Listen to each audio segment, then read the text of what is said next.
मकर राशि वाले बंधुओं, स्वागत है आप सभी का। हृदय से अभिनंदन है, आभार है मकर राशि भिंड यूट्यूब चैनल में। तो मकर राशि वालों, जरा ध्यान से सुनिए।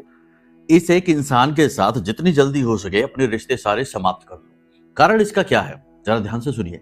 यह एक इंसान इतना नेगेटिव है, इसके अंदर इतनी नकारात्मकता भरी हुई है कि यह आपके जीवन में भी नकारात्मकता को आकर्षित करने का सबसे बड़ा केंद्र बना हुआ है। यदि आपने इस इंसान से अपनी दूरी नहीं बनाई, इसके साथ आप जुड़े रहे, तो यह आपको बर्बाद करता ही रहेगा, मिटाता ही रहेगा। आपके आसपास ही है यह इंसान, इसे पहचान लो। यह मन का काला, दिल का काला और नकारात्मकता से भरा हुआ इंसान है। यह नकाब लगाकर घूमता है और आपको अपनी भावनाओं से प्रभावित करने की कोशिश करता रहता है, मीठी मीठी बातों में फंसाता रहता है। बंधुओं, आज का यह जो कार्यक्रम है बेहद ही महत्वपूर्ण है। यह कार्यक्रम आपको जीने की राह सिखाने वाला है। हमारा अपना व्यक्तिगत अनुभव आज के इस कार्यक्रम में शामिल है। हम आपको बताएंगे आप अपने अंदर उस गुरुत्व को कैसे पैदा कर सकते हैं, उस आकर्षण शक्ति को कैसे जागृत कर सकते हैं, जिसके जागृत होते ही आपके जीवन में वो सारी चीजें स्वयं खिंची चली आएंगी जिनके लिए आप परेशान चल रहे हैं, जो आप कर नहीं पा रहे हैं, जो आपको मिल नहीं पा रही हैं। फिर चाहे वह एक चीज इंसान हो, चाहे वह चीज कोई रुपए पैसे धन दौलत हो या प्रॉपर्टी मकान वाहन आदि का सुख हो। किसी भी प्रकार का सुख, किसी भी प्रकार की संपत्ति, किसी भी प्रकार का लाभ आपको मिलना प्रारंभ हो जाएगा अगर आपने अपने अंदर आकर्षण शक्ति उत्पन्न कर ली। अक्सर देखा यह जाता है कि जो लोग ज्यादा दुखी, परेशान और हमेशा कष्टों से घिरे रहते हैं, उनका आज्ञा चक्र बेहद कमजोर होता है। और आज्ञा चक्र कमजोर होने का मतलब यह है कि उनके अंदर आकर्षण शक्ति बहुत ही कम है। तो जो भगवान भरोसे उन्हें मिल जाए वह तो ठीक है, मिल गया, चलो अच्छी बात है, लेकिन उनके अंदर खुद इतना सामर्थ्य नहीं होता है कि वे चीजों को अपनी ओर आकर्षित कर सके। याद रखना, यहाँ पर हम बात कर्म की नहीं कर रहे हैं। कर्म सभी कर रहे हैं, मेहनत सभी कर रहे हैं और मेहनत से जो कुछ भी हासिल होता है उसकी बात यहाँ नहीं हो रही है। यहाँ पर बात हो रही है ऊर्जाओं की स्तर को संभालने की।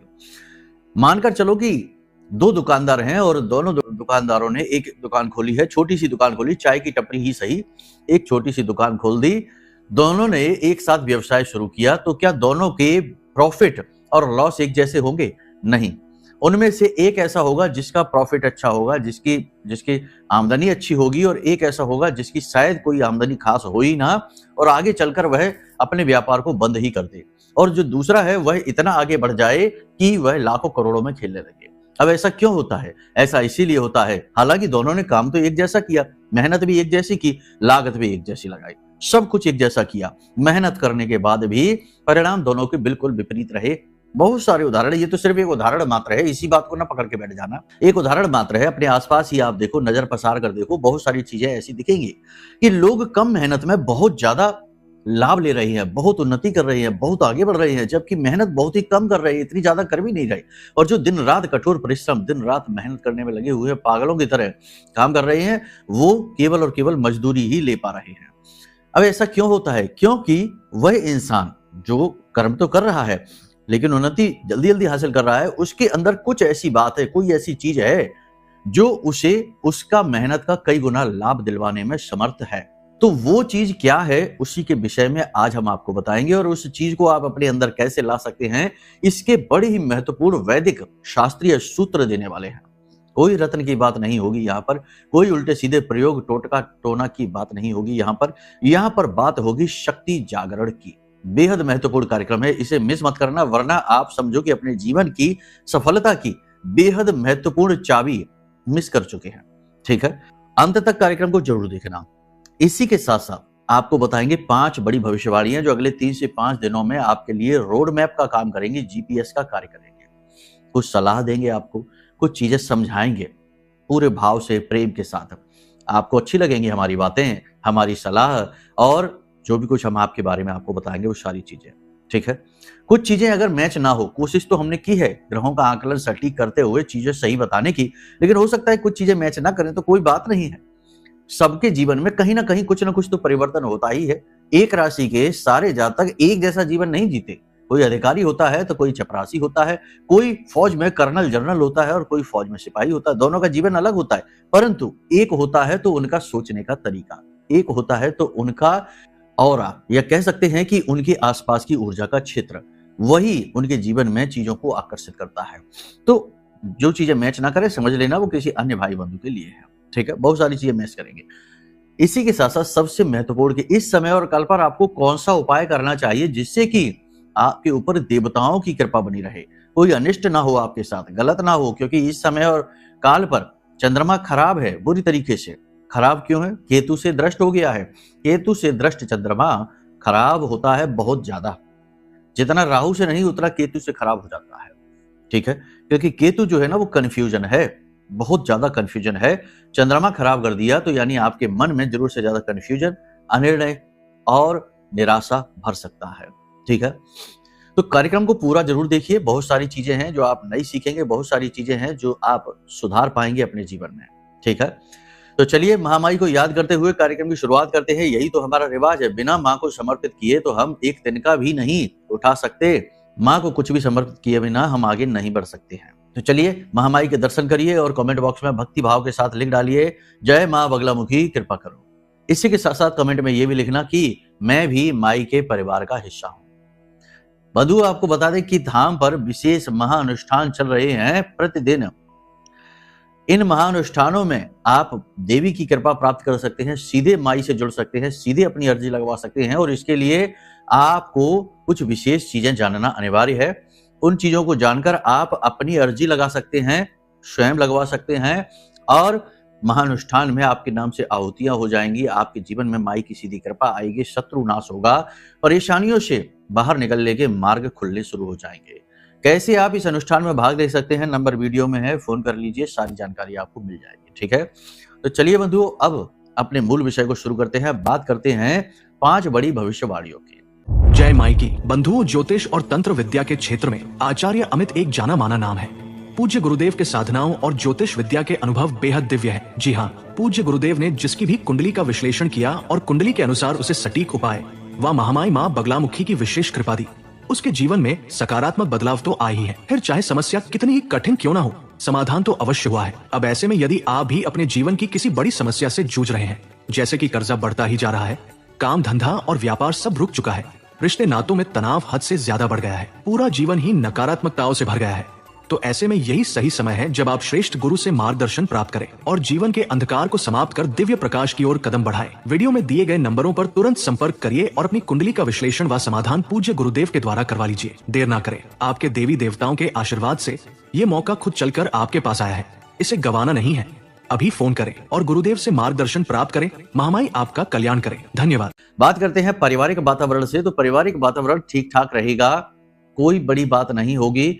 बस 2 बातें हैं जो थोड़ी सी खटक सकती हैं। पहली बात तो ये कि आपके प्रति परिवार के अन्य सदस्यों का रवैया थोड़ा नकारात्मक आपको महसूस होगा, थोड़ी सी नेगेटिविटी आपको फील होगी, आपको उठाकर एक तरफ रख दिया गया है, ऐसा महसूस होगा आपको। पहली चीज। दूसरी चीज ये कि भाई के साथ किसी प्रकार से या बहन के साथ, भाई बहन में से किसी के साथ किसी प्रकार से थोड़ी बहुत तू मैं हो सकती है, झगड़ा हो सकता है, ज्यादा बड़ी बात नहीं होगी। अपनेपन की कमी महसूस होगी, ये बात निश्चित है। दूसरी चीज कि परिवार में अगले 3 से 5 दिनों में कोई मेहमान आ सकते हैं, माहौल सुंदर हो जाएगा। तीसरी बात कि परिवार में किसी प्रकार का धार्मिक या मांगलिक कार्यक्रम अनुष्ठान किया जा सकता है। ठीक है, ये सारी चीजें परिवार से जुड़ी हुई है। अब बात करते हैं आपके व्यवसाय की, क्योंकि वो तो बहुत महत्वपूर्ण है, उसी से तो जीवन चलता है। अर्थ, धन कहां से आ रहा है, तो व्यवसाय में सब कुछ ठीक चलेगा, सेल्स बढ़ेगी, बिक्री बढ़ेगी, नई अपॉर्चुनिटी मिलेगी। ठीक है, आप ध्यान से सुनते जाइए, ये चीज बहुत महत्वपूर्ण है, यहां गलती करेंगे आप तो नई अपॉर्चुनिटी मिलेगी, मौके मिलेंगे, धन का आगमन होगा, सेल्स बढ़ेगी। लेकिन दिक्कत ये है, क्या दिक्कत है? दिक्कत ये है कि जैसे ही आवक हुई, जैसे ही कुछ हुआ, भावनाओं में बह गए, थोड़ा सा दिखावेबाजी में आ गए और थोड़ा सा सेखी बगार दी और थोड़ा सा अपने रहस्यों को, अपनी आमदनी को, अपनी बातों को, अपनी भविष्य की योजनाओं को दिखा दिया। आप बहुत भोले भाले हो, कुछ भी छुपा नहीं पाते, चेहरे पे सब दिख जाता है और लोग आपके चेहरे को पढ़ते हैं, बाद में आपसे बात करते हैं। तो यहाँ पर यही होगा। तो इन चीजों को छुपा कर रखने की जरूरत है, आवश्यकता है। प्रॉफिट हो रहे हैं, लाभ कहीं से भी मिल रहा है, किसी भी प्रकार का मिल रहा है, उसे छिपा कर रखना ये बहुत ज्यादा आवश्यक है इस समय पर। ठीक है, कहीं से तो अच्छी खबर मिल रही है। अब हाँ, एक चीज और बता दें, इस कार्यक्रम में 2 प्रश्नों के जवाब और देंगे। एक प्रश्न ये कि एक दर्शक हैं हमारे प्रिय, बड़े ही मासूम हैं, उन्होंने बड़ा ही मासूम सा एक प्रश्न पूछा है कि गुरुजी, क्या कभी ऐसा समय आएगा कि जब आप ये कहेंगे कि अच्छा समय आ गया है, अब आप कुछ करेंगे? हालांकि हमने कई कार्यक्रम बनाए हैं, जब जैसा समय होता तब ऐसे कार्यक्रम बनाते हैं, कई का बनाए, शायद उन्होंने नहीं देखे होंगे।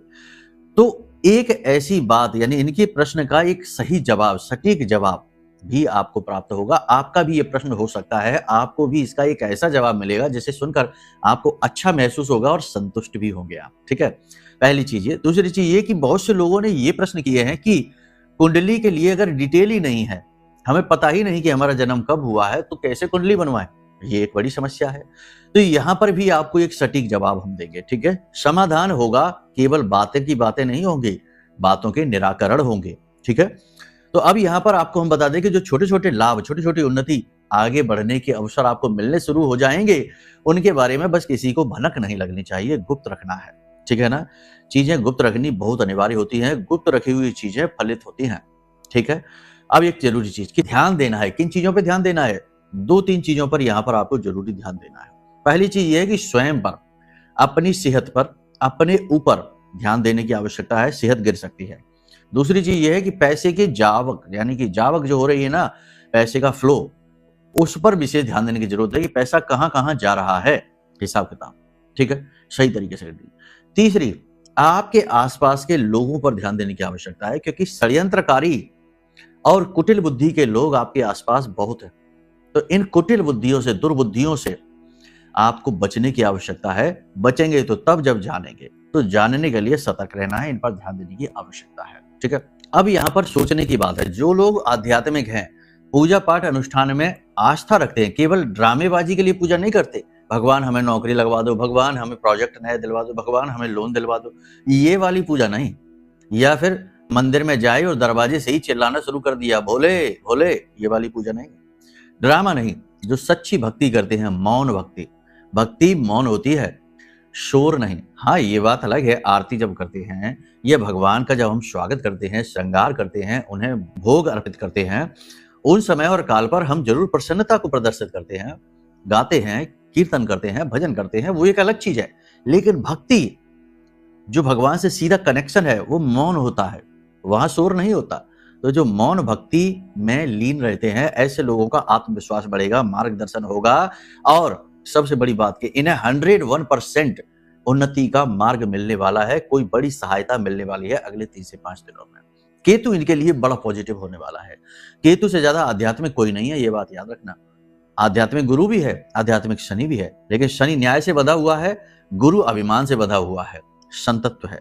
लेकिन केतु के पास कोई बंधन नहीं है, वह हद से ज्यादा है हर चीज में लिमिट, क्योंकि उसके पास दिल है, दिमाग तो है नहीं कि वह सीमाएं जान जाए, और दिल की कोई सीमाएं नहीं होती, ठीक है?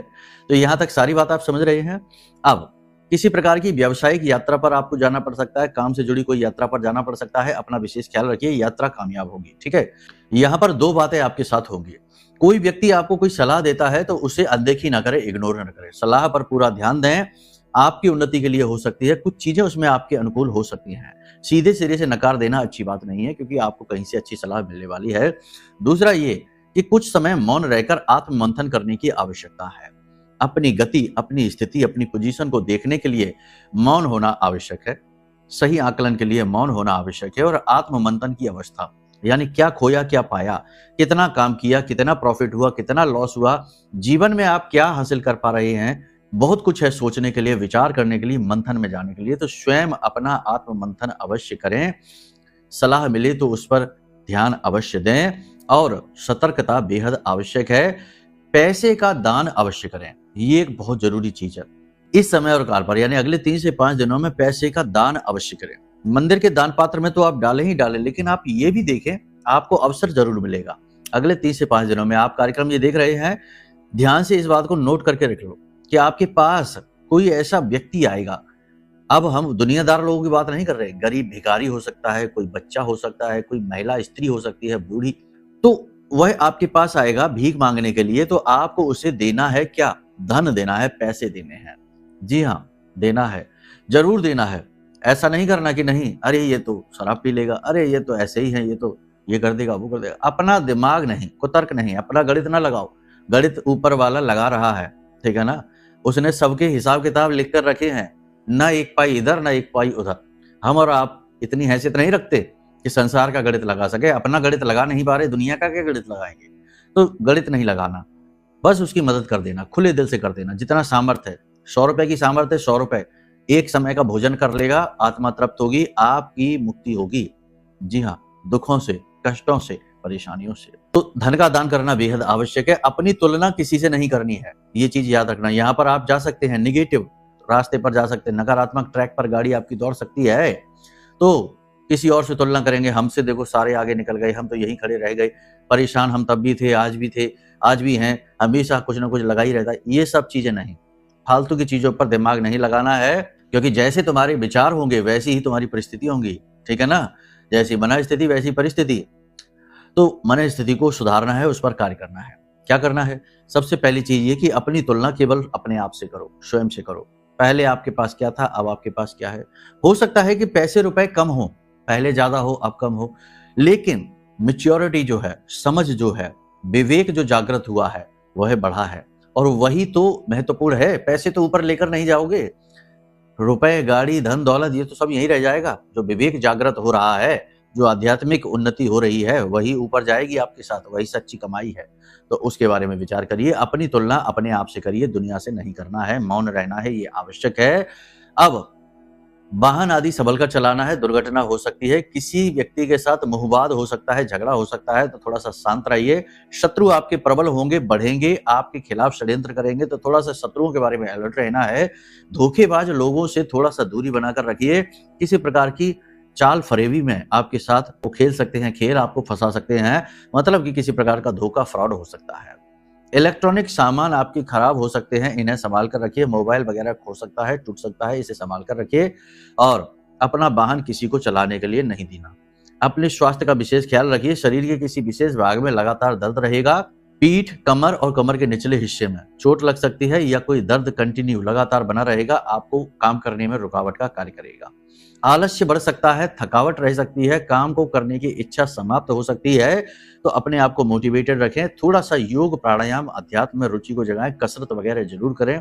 हल्का भोजन ग्रहण करें, स्वाद के पीछे ना भागें। इंद्रियों की तृप्ति जीवन का उद्देश्य नहीं है। इंद्रियों का आपके साथ होना केवल इसलिए है कि आप इस संसार का आनंद ले सकें, तरह तरह से अलग अलग से आनंद ले सकें। लेकिन इसका मतलब ये नहीं कि बस उसी के सुख में डूब जाएं, यानी भोगी हो जाएं, नहीं। आनंद एक अलग अवस्था है, भोग एक अलग अवस्था है, ठीक है। तो कहने का मतलब यह है कि बस स्वाद के पीछे ना भागिए, जो चीज अच्छा लग गया उसके पीछे ना भागिए, ठहरिए, रुकिए, वजन लेकर आइए अपने अंदर, ठीक है। यहां तक सारी बात आपने समझ ली है। अब उपाय की बात करते हैं। सबसे महत्वपूर्ण उपाय है, अगर आपके आसपास कहीं कोई माई का मंदिर है, जैसे काली माता का मंदिर है, माँ बगलामुखी का मंदिर है, दुर्गे माँ का मंदिर है, यानी माता रानी का कोई भी मंदिर है, तो इस समय और काल पर आपके लिए सबसे महत्वपूर्ण उपाय है, आपको 3 दिन तक लगातार मंदिर जाना है। एक ही समय पर जाना और शाम के समय जाना, सूर्यास्त के बाद जाना, तो बहुत उत्तम रहेगा, अति उत्तम रहेगा, ठीक है।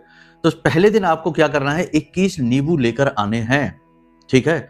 21 नींबू, और ये 21 नींबू पीले होने चाहिए और इनमें दाग धब्बे नहीं होने चाहिए, साफ सुथरे होने चाहिए। इन नींबुओं को पिरोएंगे काले रंग के धागे में। काले रंग के धागे में पिरोकर हर एक नींबू पर लाल चंदन से या लाल रोली से थोड़ा सा तिलक लगाते जाएंगे, और उसके बाद इस माला को अपने ऊपर से उसारेंगे उल्टा 7 बार, ठीक है। 7 बार उल्टा उसारेंगे, उतारेंगे, जो भी आप कहते हैं, ठीक है। उसके बाद इस माला को ले जाकर माई के जिस भी स्वरूप में मंदिर में आपके हो, वहां ले जाकर माई के चरणों में रख देंगे, ठीक है। वहीं पर बैठकर माई की पूजा पाठ अनुष्ठान करेंगे। जो भी आपको आता है वो करिए, नहीं आता है तो कोई बात नहीं, आंख बंद करके बस माई के प्रेम को, उस ऊर्जा को महसूस करने की कोशिश करिए, ठीक है। धूप दीप नैवेद्य से पूजा करिए। इसके बाद अगले दिन आपको जाना है तो 21 गुलाब की माला, अब आपको उल्टा नहीं उसारना है, अब आपको लेकर जाना है और माई को पहनाना है, ठीक है ना। प्रेम से माँ को समर्पित करना है श्रृंगार के रूप में। इसी के साथ साथ तीसरे दिन भी आपको वही लाल पुष्प की माला लेकर जानी है और माई को पहनानी है श्रृंगार स्वरूप, ठीक है। और वहीं पर बैठकर माई की पूजा करनी है। धूप दीप नैवेद्य आदि से माई की पूजा पाठ करिए पंचोपचार से। ठीक है, बस इतना सा आपको करना है, आपका उद्धार हो जाएगा। इस समय और काल का ये सबसे बड़ा उपाय है।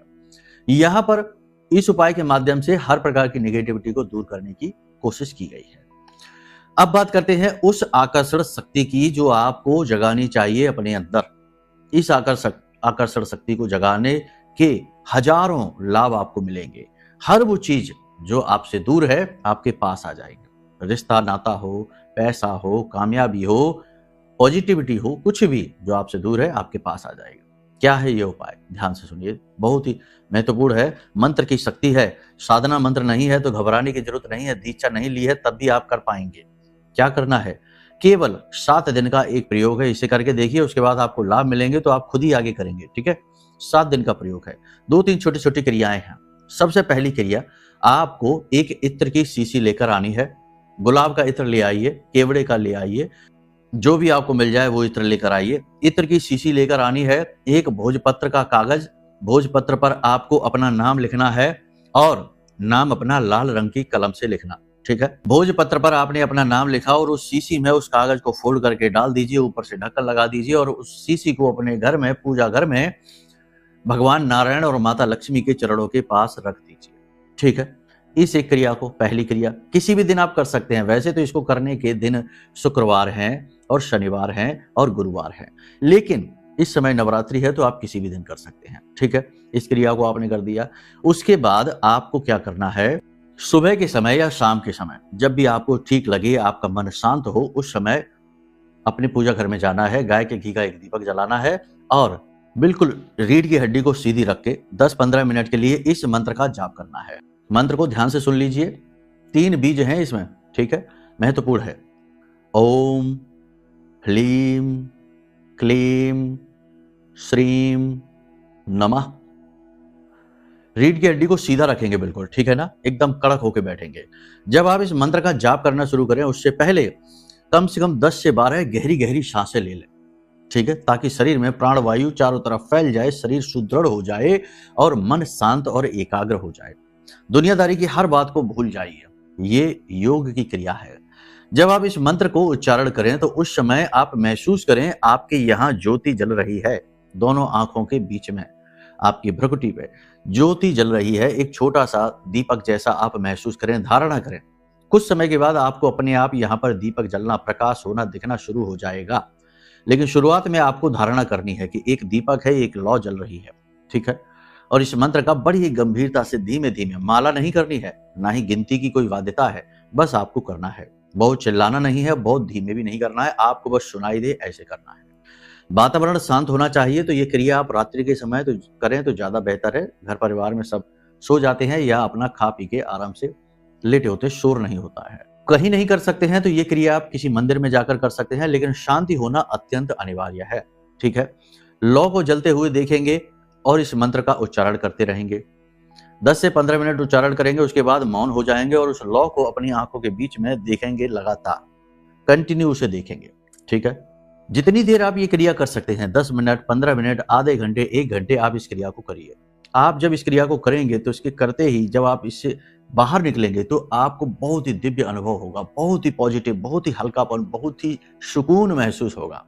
ठीक है, इस क्रिया को किया। अब एक क्रिया आपको और करनी है कि इत्र, एक शीशी और लेकर आनी है। उस इत्र की शीशी को तो वही रखी छोड़ दो, उसे तो छूना ही नहीं है। ठीक है, एक और इत्र की शीशी लेकर आनी है और अब इस इत्र को अपनी हथेलियों पर मलना है रात्रि के समय। ठीक है, मलना है और अपने तलवों पर, पैर के तलवे जो होते हैं वहां पर भी इत्र को मलना है सोने से पहले। और हथेली पर जब इत्र को मले तो उसके बाद, इत्र को मलने के बाद अपने चेहरे पर स्पर्श अवश्य करें। इस तरह से हथेलियों को रखकर स्पर्श अवश्य करें।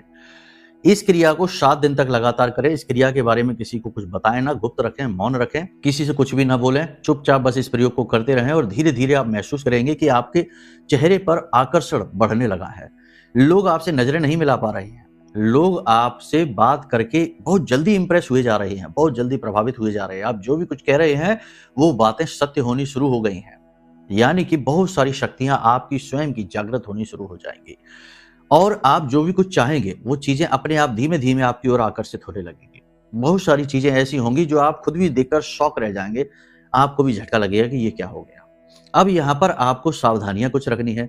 भोजन सात्विक रखना है, हल्का भोजन करना है, थोड़ी बहुत कसरत अवश्य करनी है। योग, प्राणायाम, कसरत कहने का मतलब ये बॉडी का मूवमेंट जो भी आप कर सकते हैं, जॉगिंग करें, वॉकिंग करें, एक्सरसाइज करें, जो भी आप कर सकते हैं, थोड़ी बहुत बॉडी की मूवमेंट अवश्य करें, क्योंकि ये शरीर से ही जुड़ी हुई क्रिया है, शरीर ही तो साधन है। शरीर शिथिल पड़ा हुआ है तो कोई भी प्राणायाम, कोई भी योग, कोई भी तंत्र काम नहीं करेगा। ठीक है, तो शरीर पर भी काम करना ही पड़ेगा, ये मजबूरी है। इसीलिए तो भगवान बुद्ध ने कहा कि एक स्वस्थ शरीर में ही स्वस्थ दिमाग रह सकता है, तो शरीर पर काम करना पड़ेगा। तो शरीर को भी एक्टिव रखिए। ठीक है, दूसरी चीज ये है कि नकारात्मक लोगों से दूर रहिए। ऐसे लोग जो हमेशा दुखड़े रोते रहते हैं, ऐसे लोग जो हमेशा गुस्सा करते रहते हैं, ऐसे लोग जो गाली गलौज का प्रयोग करते हैं, असभ्य भाषा है, ऐसे लोग जो हमेशा कोसते रहते हैं चीजों को, दुनियादारी को, अपनी जिंदगी को, हर एक को कोसते रहते हैं, और ऐसे लोग जो कुछ भी नहीं करते हैं, निकम्मे हैं, निठल्ले हैं, उन पर हर बात के लिए बहाना है। कोई भी काम करेंगे उसके लिए पहले ही बहाने हैं उनके पास, इसकी वजह से नहीं कर पा रहे, वरना तो ना जाने क्या कर लेते। ऐसे लोगों से दूर रहिए, ये आपकी एनर्जी को सोख जाते हैं। आपके आसपास ऐसे लोग हैं, इनसे दूरी बना लीजिए। ठीक है, इस प्रयोग को आप करना प्रारंभ करिए। जो भी हमने चीजें बताई हैं इस कार्यक्रम में आपको, ये प्रमाणित हैं। ठीक है, और जो हमने भविष्यवाणियां की हैं वो आपके गोचर के अनुसार बताई हैं। हो सकता है कि आपकी जिंदगी में कोई ऐसी समस्या हो, कोई ऐसी परेशानी हो जिसका तोड़ आपको नहीं मिल रहा है, या फिर पिछले कुछ समय से आप किसी विशेष प्रकार की तकलीफ में गुजर रही हैं, समाधान आपको मिल नहीं पा रहा है, तो कोई पाप ग्रह योग होगा जो कुंडली में जागृत हो चुका है, उसे शांत करना अनिवार्य है। कुंडली में यदि कोई पाप ग्रह दोष बना हुआ है, योग बना हुआ है, तो वह आपको कष्ट देगा ही देगा, कोई दुनिया की ताकत रोक नहीं सकती। उसका एक ही उपाय है कि पहले उसे जान जाओ, उसके बाद उसका उपाय कर लो, यानी कि प्रायश्चित कर्म कर लो और उस कर्म को काट दो, समाप्त कर दो, वरना वह कर्म आपका पीछा करता रहेगा। इसके लिए कुंडली दिखाइए, वीडियो में नंबर है।